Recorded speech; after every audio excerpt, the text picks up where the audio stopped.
Students, हम बात कर रहे थे वेक्टर इक्वेशन के ऊपर। तो लास्ट लेक्चर के अंदर हमने बात करी थी कि हमारे पास जो वेक्टर इक्वेशन होती है वो क्या होती है, किस तरह से होती है। फिर हमने देखा भाई उसके अंदर एक हमारे पास हेड टू टेल रूल आता है, ठीक है। वो क्यों आता है वो भी हमने बात करी। और हमने देखा यार हमारे पास वेक्टर इक्वेशन जो होती है और उसके अंदर बेसिकली रिजल्टेंट वेक्टर का क्या मतलब होता है। जब दो वेक्टर्स को एक करते हैं तो रिजल्टेंट वेक्टर का क्या मतलब होता है कि हर केस में रिजल्टेंट वेक्टर की मैग्नीट्यूड, यानी जैसे हमारे पास मैं करता हूँ कि 2 + 2 करूँ तो मेरे पास क्या आता है, 4 आता है, सही है। तो क्या हमारे पास हर वेक्टर की जैसे मैग्नीट्यूड हमारे पास 2 होगी, 2 वेक्टर हैं और दोनों वेक्टर्स की जो मैग्नीट्यूड है हमारे पास 2 है और दूसरा वेक्टर है उसकी भी मैग्नीट्यूड 2 है। तो क्या हमारे पास जब दोनों वेक्टर को ऐड करेंगे तो क्या हर बार ही 4 आएगा, सही है। और कब 4 आएगा, और क्या हर बार जो है हमारे पास जो है, या हम इसको ऐड करते हैं या हमारे पास 4 से थोड़ा कम आएगा, ज़्यादा तो नहीं आएगा, ये याद रहे, ज़्यादा तो नहीं आएगा, सही है। हाँ, इससे कम ज़रूर आएगा। अगर कम आएगा तो क्यों आएगा, उसकी वजूहात पे भी बात करी थी, ठीक है। फिर एग्रीशन पे हमने देखी थी। अब हम देखेंगे हेड टू टेल रूल, सही है। तो दोबारा से अगर मैं बात करूं भाई, रिजल्टेंट वेक्टर हमारे पास इस तरह से क्यों होता है कि अगर मैं किसी दो वेक्टर को ज्वाइन करूं, मिसाल के तौर पे स्टूडेंट्स मेरे पास है एक वेक्टर कोई ए, सही है, इसकी मैग्नीट्यूड 2 है, न्यूटन है, और ये भी 2 न्यूटन है, सही है। तो स्टूडेंट्स हमारे पास जब एक हमारे पास कोई ऑब्जेक्ट है, इसके ऊपर ये दोनों फोर्सेस एक्ट करेंगे इस तरफ, तो हमारे पास एक बंदा यहाँ से भी फोर्स लगाए और एक बंदा यहाँ से भी फोर्स लगाए, और वेक्टर को मैं शो करूँ, एक हमारे पास राइट साइड पे इधर फोर्स लगे, एक राइट साइड पे इतनी फोर्स लगे, दो न्यूटन है। तो हमारे पास दोनों की मिली जुली फोर्स की जो लेंथ बनेगी वो हमारे पास तकरीबन इतनी बनेगी। हम बोलेंगे भाई दोनों जो फोर्सेस है ऐड हो गई हैं, तो हमारे पास ये एग्जैक्टली 4 न्यूटन आएगा। मगर जब हमारे पास वेक्टर सेम डायरेक्शन में नहीं होंगे, हमारे पास मिसाल के तौर पे एक हमारे पास फोर्स लग रही है इस तरफ, अब ये मैं डायरेक्शन बता रहा हूँ सिर्फ, और उसकी लेंथ, अगर मुझे ये, मैं खिसकाने की बात नहीं कर रहा हूँ कि इतना लंबा खिसकाओ, मैं बता रहा हूँ भाई इतना बड़ा एक वेक्टर जो है हम इस पर फोर्स लगा रहे हैं, यानी मैं इसको जो है ना इस तरफ बना लेता हूँ। ये हमारे पास कोई है ऑब्जेक्ट, एक मेरे पास फोर्स इतनी लग रही है 2 न्यूटन की, एक मेरे पास फोर्स लग रही है इधर 2 न्यूटन की। तो अब जाहिर सी बात है स्टूडेंट्स, बल्कि मैं यहाँ कर लेता हूँ। तो एक बंदा जो है मिसाल के तौर पे, ये हमारे पास 2 न्यूटन की फोर्स है, ये भी 2 न्यूटन की फोर्स है। अगर मैं दूसरे कलर से शो कर रहा हूँ तो आप समझो यार, एक बंदा जो है यहाँ से बहुत ताकत लगा रहा है, एक बंदा यहाँ से धकेल रहा है। ये तो उसकी मैंने मैग्नीट्यूड की लेंथ बनाई है। तो आपको पता है ना, तो ये इधर खिसकेगा ना ही इधर खिसकेगा, ये कहाँ खिसकेगा, ये कहीं दरमियान में खिसकेगा, सही है। तो जब दोनों फोर्सेज ऐड करेंगी तो आपको पता है यार, ये एक जब एक फोर्स बन जाएगी दोनों फोर्सेस की, अब वो फोर्स क्या बनेगी, वो क्या उसकी जो फोर्स बनेगी, क्या वो एग्जैक्टली 4 न्यूटन की फोर्स बनेगी जैसे ऊपर बनी थी ऐसे, तो नहीं, ऐसे नहीं होगी। क्यों? क्योंकि यार आप खुद सोचो, एक बंदा यहाँ से ताकत लगा रहा है, एक बंदा यहाँ से ताकत लगा रहा है, तो एक दूसरे की वो आपस के अंदर भी कुछ फोर्सेस जाया हो रही है, अपने जहन से सोचो। तो कुछ जाया होंगी फोर्सेस और कुछ उन दोनों को मिलाकर एक रिजल्टेंट फोर्स बनेगी जो कि इनके दरमियान में बनेगी, सही है ना, कुछ इतनी बड़ी। अब उसकी मैग्नीट्यूड एग्जैक्टली 4 न्यूटन तो नहीं होगी, कुछ 3 या 3.5 होगी। अब वो कितनी होगी उसकी मैग्नीट्यूड, वो हम निकालना सीखेंगे, मगर वो 4 से कम ही आएगी क्योंकि एग्जैक्टली जाया हो रही है। हाँ, अगर इधर मेरे पास कोई ये वाली 2 न्यूटन की अगर इसी डायरेक्शन में लगती तो अब मेरे पास ये जो थर्ड वेक्टर बनता इतना बड़ा, वो इतना ही बड़ा बनता। अब अगर आप देखो तो ये हमारे पास जो वेक्टर बनेगा ये वाला, ये तकरीबन 3.5 न्यूटन का अगर मैं बनाता हूं तो वो इतना बड़े बनेगा, ये 2 न्यूटन का हो गया, और ये तकरीबन इतनी बड़ी एक रिजल्टेंट आर फोर्स बनेगी, सही है। दो फोर्सेस को हमने ऐड किया तो, ठीक है। तो अब हम ट्रायंगल रूल देखेंगे, सही है। अब ट्रायंगल रूल क्या होता है स्टूडेंट्स, हमारे पास बेसिकली ट्रायंगल रूल जो होता है वो हेड टू टेल रूल ही जो होता है उसी को हम ट्रायंगल रूल बोलते हैं। ट्रायंगल क्या होती है, आपको पता है कि हमारे पास ऐसी फिगर जिसकी 3 स्क्वायर साइड्स हो या सेगमेंट हो, 1 2 3 स्ट्रेट, सही है, ये हमारे पास ट्रायंगल आ गई। लेट सपोज आप कर लो कि यार आपके पास जो है ना दो, एक हमारे पास क्या है, एक वेक्टर ये है और दूसरा वेक्टर जो है स्टूडेंट्स आपके पास कोई ये वाला है, बल्कि मैं सेम बनाने की कोशिश करता हूँ और साइज में जो है ना सेम बने, ये मैं कोशिश कर रहा हूँ सेम बने, सही है। और इसको कह लेता हूँ भाई ये मेरे पास है, सही है। इसको मैं कह लेता हूँ यार ये मेरे पास कोई बी वेक्टर है और ये मेरे पास जो है कोई ए वेक्टर है, सही है। अब इसको जब ये हमारे पास दो वेक्टर होंगे तो ट्रायंगल रूल के मुताबिक हम क्या करते हैं, इसको जो हेड टू टेल रूल होता है, हम किसी को भी फर्स्ट लेक्चर वो वेक्टर बना के उसकी हेड टू टेल रूल की तरह उसको ज्वाइन करते हैं। ये हमने ज्वाइन करा, सही है। अब जब हमने इनको ज्वाइन कर लिया इन ऑर्डर, याद रहे कि इनको इनकी मैग्नीट्यूड के ऑर्डर के मुताबिक ही ऐड करना है। मैग्नीट्यूड का ऑर्डर क्या है भाई, ये हमारे पास यहाँ से शुरू हो रही है और यहाँ तक इसकी लंबाई है। मिसाल के तौर पर मैं कह लेता हूँ इसकी जो मैग्नीट्यूड है वो है 2 न्यूटन और इसकी भी 2 न्यूटन रखी है। लंबाई देखो दोनों की सेम है तो इसकी भी क्या है 2 न्यूटन ही है, सही है। तो इनकी जो मैग्नीट्यूड है मैंने दोनों की सेम रखी है, तो इनको इस तरीके से ज्वाइन करना है कि यहाँ से लेके इसके एंड पे, यानी हेड टू टेल रूल से ही ज्वाइन करना है। और फिर हमें एंड पे क्या करना है, दो इसकी जो इनिशियल पॉइंट है इसको जोड़ देना है, सही है, और उसकी टेल से मिला देना है। तो अब आप देखो स्टूडेंट्स हमारे पास जो है ना ये इसकी क्या आ गई है, ये इसकी हमारे पास आ गई है रिजल्टेंट वेक्टर। मिसाल के तौर पे आप देखो ये 2 न्यूटन की लंबाई थी इसकी और इसकी 2 न्यूटन की लंबाई है, तो एग्जैक्टली ये हमारे पास 4 न्यूटन की तो नहीं है, क्योंकि 4 न्यूटन की हमारे पास तकरीबन इतनी बड़ी लेंथ बनती, क्योंकि अगर आप ये नोट करो ये इतनी साइड हमारे पास ऊपर चलेगा, ये जब लाइन अगर इसको मैं यहाँ पर नीचे लेकर आऊँगा ये तो कुछ और लंबी हो जाएगी, सही है।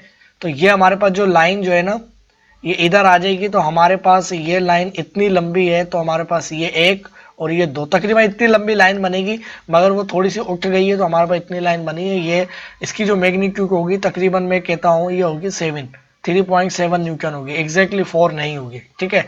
तो ये हमारे पास क्या होता है, ट्रायंगल रूल कहलाता है। सिंपल ट्रायंगल रूल जो होता है उसकी जो थर्ड जो साइड बनती है दोनों वेक्टर्स को मिलाने से वही बनती है, सही। आज याद रहे ट्रायंगल रूल जो है उसमें हमारे पास सिर्फ 2 वेक्टर्स के एडिशन हो जब ही एप्लीकेबल होता है। 3 वेक्टर में तो फिर आप कैसे निकालोगे, पॉसिबल ही नहीं है, ठीक है।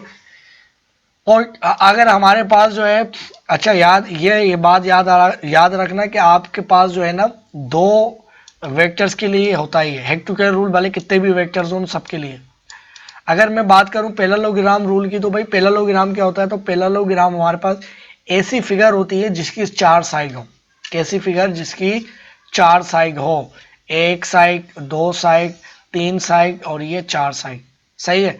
मगर साथ में उसके एक कंडीशन ये होती है कि 4 साइडें हों और वो चारों की चारों क्या हो, पैरेलल हो, सही है। तो ये आप देखो तो ये एक रेक्टेंगल भी है, ये रेक्टेंगल आपको पता है ना, जिसकी हमारे पास जो है चारों साइड क्या बनती है, 90 डिग्री की बनती है। मगर पैरेललोग्राम में ऐसा नहीं है, पैरेललोग्राम में सिर्फ क्या होनी चाहिए, पैरेलल होना चाहिए उसकी 2 अपोजिट साइड्स, अपोजिट यानी ये वाली तो इसकी ये अपोजिट साइड है और ये साइड है तो इसकी अपोजिट ये वाली, यानी आमने सामने की, सही है। तो 4 साइडें बननी है तो 2 आपस में आमने सामने वाली क्या होनी चाहिए, पैरेलल। अब ये देखो तो इसके अंदर हमारे पास ये क्या है, ये पैरेलल है, ये पैरेलल का सिंबल है, ये हमारे पास क्या है, पैरेलल है, सही है। और ये पैरेलल है। अब ये मैंने 2 इसमें इसलिए ज्यादा लगाए क्योंकि ये वाला जो पैरेलल है इस लाइन के साथ है, सही है। अगर मैं सिर्फ एक इस तरह से इसमें सिंबल लगाता ना ये, तो फिर इसका मतलब होता है ये और ये पैरेलल है, सही है ना। तो ये 2 इसलिए लगा रहा हूँ कि इसके अंदर 2 लगाएं तो इसके अंदर भी 2 लगाऊंगा, जिससे पता चलेगा ये वाली लाइन इस वाली के पैरेलल है, ठीक है। तो ये पैरेलल है आपस के अंदर इस तरह से, ठीक है। अब ये रेक्टेंगल भी है, ठीक है। इसी तरह से हमारे पास एक इस तरीके से भी हो सकता है, ये लाइन इस तरीके से। अब ये देखो ये वाली इसके पैरेलल है, सही है, ये वाली इसके पैरेलल है, सही है। तो ये देखो ये पैरेलल है। अब ये रेक्टेंगल नहीं है क्योंकि रेक्टेंगल में जो है 90 डिग्री का एंगल बनना चाहिए, अभी ये 90 से कुछ बड़ा एंगल बनना है, ग्रेटर 90, सही है। तो इस तरीके से स्टूडेंट्स हमारे पास जो पैरेललोग्राम में क्या होता है, अपोजिट साइड जो है वो पैरेलल होना चाहिए, सही है। अब उसके अंदर हम क्या करते हैं कि हमारे पास जो है हम पैरेललोग्राम बनाते हैं किस तरह से कि हमारे पास जो भी वेक्टर्स होते हैं, अगर मैं ये 2 ही वेक्टर ले लूँ ऊपर वाले कॉपी करके, भाई ये मेरे पास वेक्टर है 2, ठीक है, ए और बी वेक्टर, एक वेक्टर ये ले लिया मैंने और एक वेक्टर मैंने ये ले लिया, सही है। अब इनको पैरेललोग्राम याद रहा है इसके अंदर भी 2 वेक्टर होना चाहिए भाई, 2 से ज्यादा नहीं होना चाहिए। तो मैं क्या करूंगा, इनकी जो मेरे पास इनिशियल पॉइंट होंगे उनको जोड़ दूंगा। इनिशियल के मतलब यानी मुराद टर्मिन, इनकी जो हमारे पास जो टेल होंगी आपस में उनको ज्वाइन करूंगा। अब आप क्या करेंगे, आपके पास स्केल होगा तो आप इसको पैरेलली शिफ्ट करेंगे। याद रहे पैरेलली शिफ्ट करने से जो है वेक्टर नहीं बदलता है। आप इतनी लंबी लाइन, जैसे ही मिसाल के तौर पे आपके स्केल में 2 इंच की लाइन है तो आप इधर इसके साथ 2 इंच की लाइन खींचेंगे और यही डायरेक्शन रखेंगे कॉपी के अंदर भी, ठीक है ना। तो ये आपको रखनी है, मैं तो इसके अंदर मूव करवा सकता हूँ।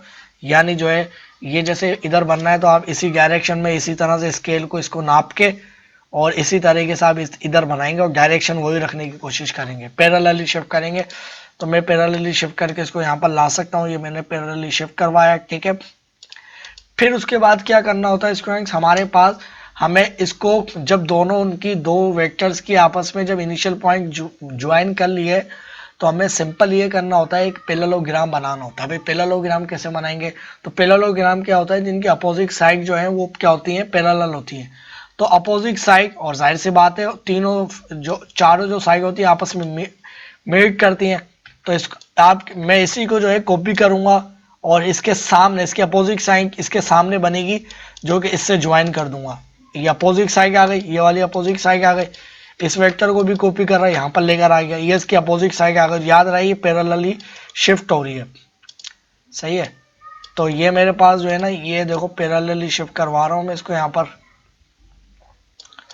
अब ये देखो हमारे पास ये पैरेलली शिफ्ट किया और फिर हमें सिंपल क्या करना है कि जो इनका इनिशियल पॉइंट होगा दोनों वेक्टर्स का, जो हमारे पास जहाँ पर ये इनिशियल पॉइंट जो है जहाँ से दोनों वेक्टर मिले हैं, सही है। अब इनिशियल पॉइंट ये वाला नहीं, एक जैसा साइड जहाँ पर दोनों के इनिशियल पॉइंट मिले तो वो यहाँ पर मिले, तो इन दोनों से और दोनों के जहाँ पर टर्मिनल मिल रहे हैं वहाँ से ज्वाइन करना है, सही है। तो मैं एक वेक्टर अगर बनाऊं, ये देखो ये इस तरीके से, अगर जो है मैं यहाँ पर जो है कलर ठीक कर लेता हूँ लाइक इस तरीके से, सही है, कलर चेंज कर लेता हूँ। अब देखो 2 वेक्टर्स थे, एक को मैंने ये पैरेललोग्राम हमारे पास मेथड है और ये हमारे पास क्या है, ट्रायंगल लॉ मेथड है। अगर मैं दोनों के वेक्टर्स दिखाऊं तो सेम होंगे और सेम एक ही बराबर होंगी दोनों की मैग्नीट्यूड।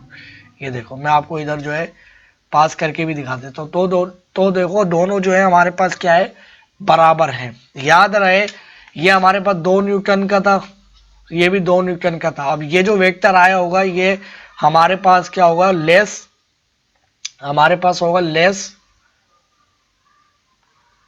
4 न्यूटन। जितना भी हमारे पास रिजल्टेंट आया होगा वो हमारे पास क्या होगा, लेस होगा आर से, सही है। आर जो है वो लेस होगा 4 से, यानी 4 न्यूटन से कम ही आया होगा ये, सही है। एग्जैक्टली अगर इनको आप सीधा भी करने की कोशिश करते हो, मिसाल के तौर पे मैं देखता हूँ अगर मेरे पास ये सीधे हो जाए, अगर इसको आप सीधा भले करने की कोशिश नहीं करते, अगर आप स्केल की मदद से इसको नापते हो और दोनों स्ट्रेट लाइन में बनाओगे तो आपके पास जो वेक्टर बनेगा वो कुछ इतना बढ़ेगा, जाहिर सी बात है बड़ा बनेगा। मगर वही बात कि अगर इन दोनों वेक्टर्स की बात हो रही तो मैंने क्या कहा यार, ये दोनों की जो फोर्सेस लग रही है इस तरह से लग रही हैं। हमारे पास एक वेक्टर जो है अगर मैं दिखाऊं आपको, वो कुछ इस तरफ फोर्स लगा रहा ऊपर की जानिब, एक वेक्टर जो है वो हमारे पास कुछ इस तरीके से फोर्स लगा रहा है, सही है ना, यानी इस तरह से, ये देखो, यानी इस तरह से अगर मैं आपको दिखाऊं, यानी इस ऑब्जेक्ट के ऊपर। अब इसका मतलब ये हुआ यार, अगर मैं आपको इसकी फोर्सेस दिखाऊं, यानी इतनी फोर्स लग रही है, इनकी रिजल्टेंट फोर्स हमारे पास कुछ इतनी बनेगी, दरमियान में जो बनेगी अगर आप यहाँ देखो तो कुछ इस तरीके से ही बन रही है इधर।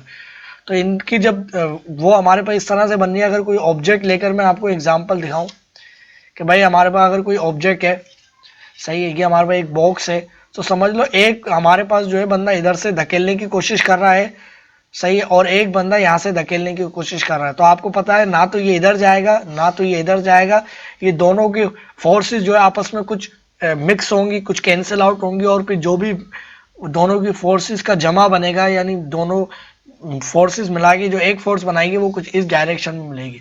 अभी बिल्कुल एग्जैक्टली सेम क्यों जा रही थी ऐसे, क्योंकि हमारे पास यहाँ से और यहाँ से बिल्कुल सेम फोर्स लग रही थी।